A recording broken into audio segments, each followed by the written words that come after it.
Welcome to साथियों, Pratap classes के YouTube channel पर आपका स्वागत है। तो आज है 18 फरवरी 2022 और 18 फरवरी 2022 के जितने भी इंडिया और वर्ल्ड के जो करंट अफेयर्स के क्वेश्चन बनते हैं तो आज उनका डिस्कशन करेंगे। पूरा वीडियो ध्यान से देखना और लास्ट में आपसे क्वेश्चन पूछूंगा जिसका जवाब आपको कमेंट बॉक्स में देना होगा। तो सभी विद्यार्थियों को गुड मॉर्निंग, राधे कृष्णा।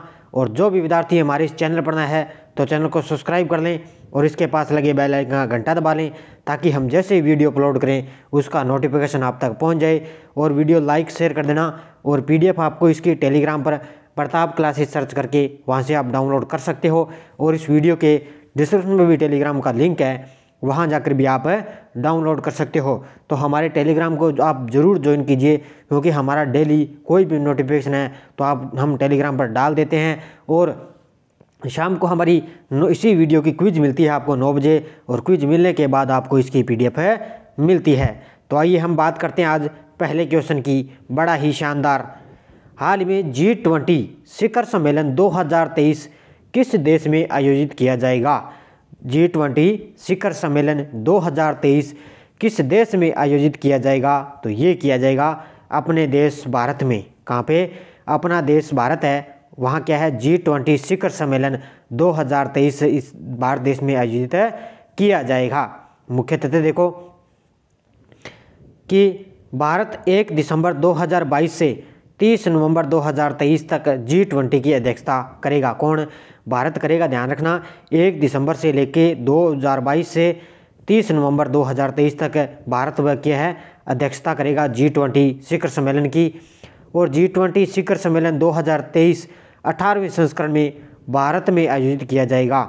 और इसकी तैयारी के लिए क्या है, सरकार ने G20 सचिवालय और इसकी रिपोर्टिंग संरचनाओं की स्थापना को मंजूरी दे दी है। और इसमें देखो कौन कौन इसमें शामिल थे।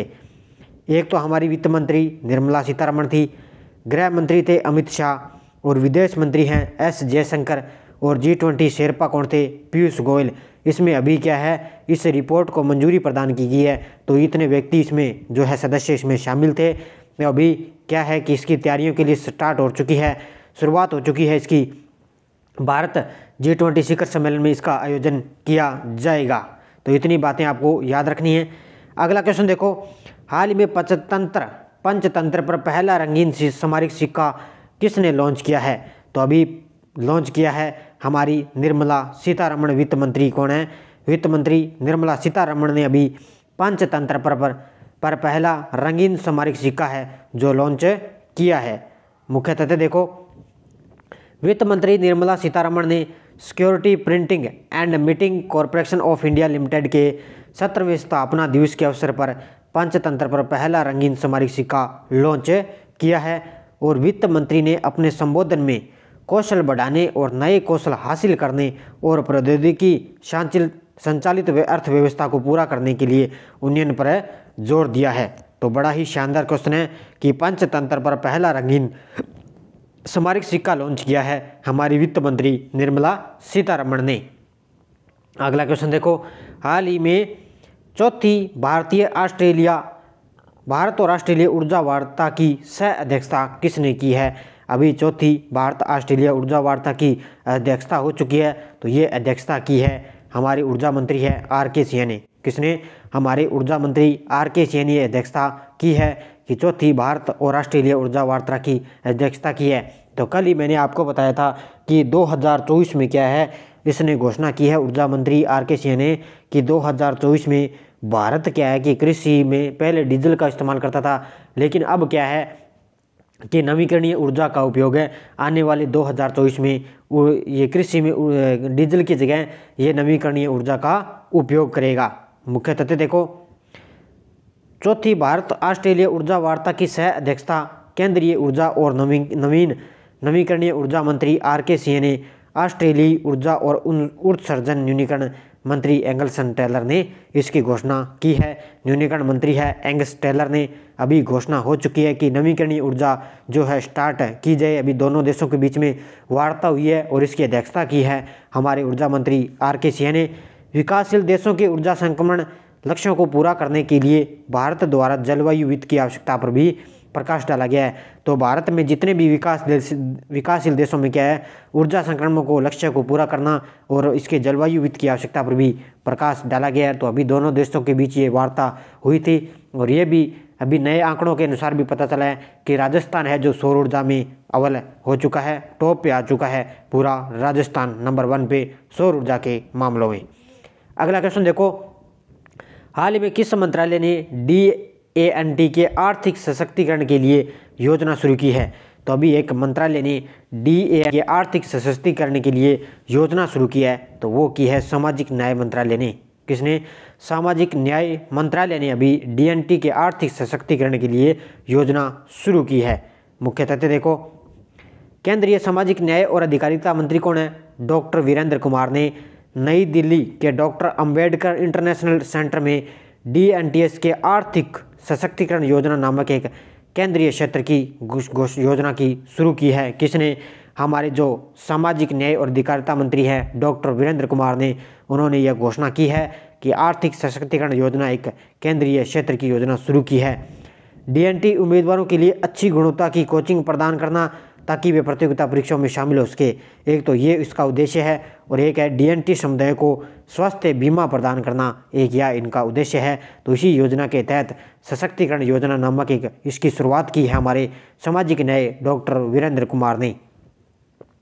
अगला क्वेश्चन देखो, हाल ही में भारत सरकार ने चीन मूल के कितने ऐप्स पर प्रतिबंध लगाया है?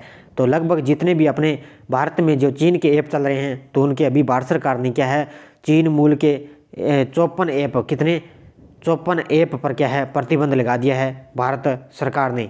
मुख्य तथ्य देखो, भारत सरकार ने सुरक्षा चिंताओं का हवाला देते हुए चीन मूल्य के 54 ऐप्स पर प्रतिबंध लगा दिया है। अब देखो उसमें कौन कौन से जो मेन है वो आपको मैं बता देता हूँ।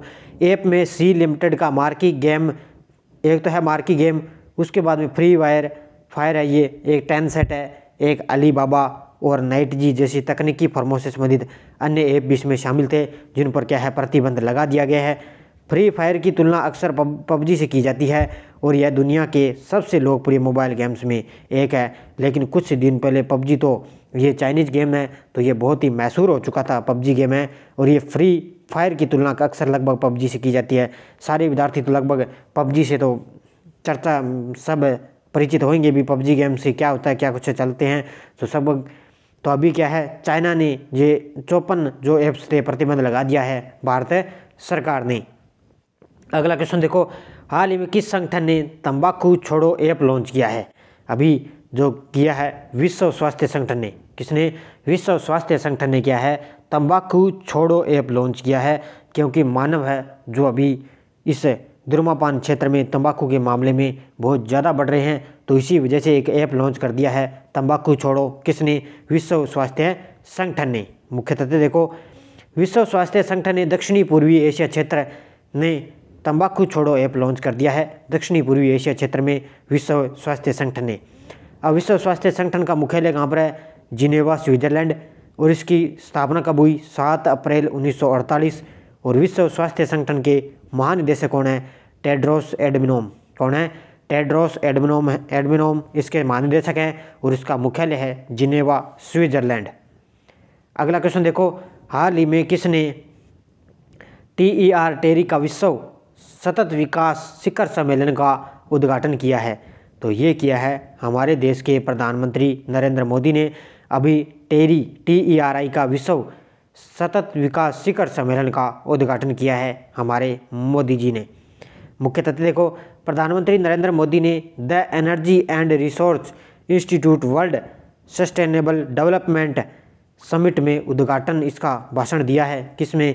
अभी सतत विकास लक्ष्य में शिखर सम्मेलन में। और WSDS का 21वां संस्करण 16 से 18 फरवरी 2022 तक ये निर्धारित है। और इस वर्ष के शिखर सम्मेलन का विषय देखो, इसमें क्या है, एक लचीला ग्रह की ओर और एक सतत और न्याय संगत भविष्य सुनिश्चित करना इसका विषय है। क्या है कि एक लचीला ग्रह की ओर एक सतत और न्याय संगत भविष्य सुनिश्चित करना है। और अभी इसकी घोषणा कर दी है हमारे प्रधानमंत्री मोदी ने, विश्व सतत विकास शिखर सम्मेलन का उद्घाटन किया है। अगला क्वेश्चन देखो, हाल ही में बंगाली गायिका कौन थी? हाल ही में बंगाली गायिका कौन थी जिनका हाल ही में निधन हो चुका है? तो ये थी संध्या मुखर्जी। कौन थी? संध्या मुखर्जी थी। बहुत ही ज़्यादा उम्र इन्होंने ले ली थी और उसके बाद में बंगाली गायिका थी और ये हाल ही में इनका निधन हो चुका है, संध्या मुखर्जी। और अभी जो मैंने जो 26 जनवरी को क्या है 26 जनवरी की पूर्व संध्या पर क्या है कि गणतंत्र दिवस के अवसर पर क्या है कि पद्मश्री की जो घोषणा हुई थी उनमें इनको भी इसमें सम्मान मिला था, लेकिन इन्होंने क्या है पद्मश्री लेने से इनकार कर दिया था। क्या कर दिया? पद्मश्री लेने से इनको इनकार कर दिया था 2022 में। तब ये एग्जाम की दृष्टि से महत्वपूर्ण हो सकती है। और संध्या मुखर्जी अभी बंगाली गायिका थी। मुख्य तथ्य देखो, महान बंगाली गायिका संध्या मुखर्जी का 90 वर्ष की आयु में हृदय गति रुकने से इनका निधन हो गया। और इनका पूरा नाम देखो क्या है, गीताश्री संध्या मुखोपाध्याय इनका पूरा नाम है। हाल ही में उनको क्या है केंद्र सरकार ने जनवरी 2022 में दिए गए पद्म पुरस्कार को स्वीकार करने से इनकार कर दिया था। इस वजह से ये जो क्वेश्चन है आपके लिए महत्वपूर्ण हो सकता है, क्योंकि इन्होंने पद्म पुरस्कार से लेने से इनकार कर दिया और अब इनका हाल ही में निधन हो चुका है। किनका? संध्या मुखर्जी का। अब पिछले वीडियो का क्वेश्चन देखो, हाल ही में नितिन गडकरी ने किस राज्य में गंगा नदी पर सबसे लंबे रेल सह सड़क पुल का उद्घाटन किया है? तो ये किया है बिहार में। कहाँ पे? बिहार में किया है, गंगा नदी पर सबसे लंबे रेलवे। और ये हमारे परिवहन मंत्री हैं नितिन गडकरी, उन्होंने इस पुल का उद्घाटन किया है बिहार राज्य में। तो सभी विद्यार्थियों का आंसर सही था। बड़े ही शानदार विद्यार्थियों ने बड़े ही शानदार कमेंट में जवाब दिया है। अब क्वेश्चन फॉर यू कल के लिए देखो, हाल ही में नागरिक हवाई क्षेत्र में ड्रोन उड़ान की अनुमति देने वाला पहला देश कौन बना है? इसका जवाब आपको कमेंट बॉक्स में देना है। फिलीपींस, इजराइल, फ्रांस और चाइना। तो सभी विद्यार्थी कमेंट बॉक्स में जवाब दिया करो, इसका जवाब आपको देना है। अब हमारी यस्टरडे दोस्त देखो क्या थी। हड़प्पा सभ्यता की खोज किस वर्ष हुई? तो 1921 में हुई, ये भी आपको पता है। सिंधु घाटी सभ्यता के लोगों का मुख्य व्यवसाय क्या था? तो मुख्य व्यवसाय तो था कृषि। और कृषि में अगर मैं बात करूं तो गेहूं और जौ क्या थे? मुख्य गेहूं और जौ मुख्य थे। किसमें? कृषि के क्षेत्र में सिंधु घाटी लोगों का मुख्य व्यवसाय था। लोथल सभ्यता किस नदी के किनारे स्थित है? तो लोथल है भोगवा नदी के किनारे। किसके स्थित है? भोगवा नदी के किनारे स्थित है। और ऋग्वैदिक आर्यों का मुख्य व्यवसाय क्या था? इनका भी पशुपालन था। किनका? ऋग्वैदिक आर्यों का भी मुख्य व्यवसाय क्या था? पशुपालन था। तो बड़े ही शानदार जवाब दिए थे। एक दो विद्यार्थियों को मैं नाम जरूर बोलूँगा। एक तो है संजू सुमन जी, भूपेंद्र मीणा जी और राजगोला जी, प्रेम सानी जी, रीना जी, सुमित्रा जी, सुनीता जी, जेटी जी और नरेश जी। बड़े ही शानदार जवाब दिए हैं कमेंट बॉक्स में। तो इन सभी विद्यार्थियों को हार्दिक तहे दिल से हार्दिक शुभकामनाएं। इसी तरह आप कमेंट बॉक्स में जवाब देते रहिए, आपकी तैयारी आने वाला एग्जाम में महत्वपूर्ण हो जाएगी। पूरे तथ्य के साथ, पूरी डिटेल के साथ आप कमेंट बॉक्स में जवाब दिया करो। नेक्स्ट डोज देखो क्या है। नेक्स्ट डोज, नंदवंश का संस्थापक कौन था? नंदवंश का अंतिम सम्राट कौन था? उज्जैन का प्राचीन नाम क्या था? और मगध की प्रथम राजधानी कौन सी थी? इन चारों के जवाब आपको कमेंट बॉक्स में देना है। आप पूरे तथ्य के साथ जवाब दोगे, पूरी डिटेल के साथ। सारे विद्यार्थी कमेंट बॉक्स में जवाब दिया करो। अब कई एक विद्यार्थी जो मैं क्वेश्चन फॉर यू वो देता हूँ उसी का जवाब देते हैं, लेकिन इन चारों के जवाब आप नहीं देते हो, क्योंकि आने वाला एग्जाम है। जैसे रीट है, सेकंड ग्रेड है, तो अभी सेकंड ग्रेड की अभी घोषणा होने वाली है। तो रीट की तो हो चुकी है, फर्स्ट ग्रेड आएगी। और वीडियो मेंस एग्जाम है, तो ग्रुप डी, एनटीपीसी सभी एग्जामों के लिए जो इंडिया ज्योग्राफी है, हिस्ट्री है, ये सभी के लिए महत्वपूर्ण है। तो आप लगातार इन क्वेश्चनों के साथ बने रहिए। डेली आपको 4 क्वेश्चन मैं देता हूँ, तो आप अंदाज़ा लगाइए कि आपकी जो डेली है कितने क्वेश्चन आपके याद हो रहे हैं।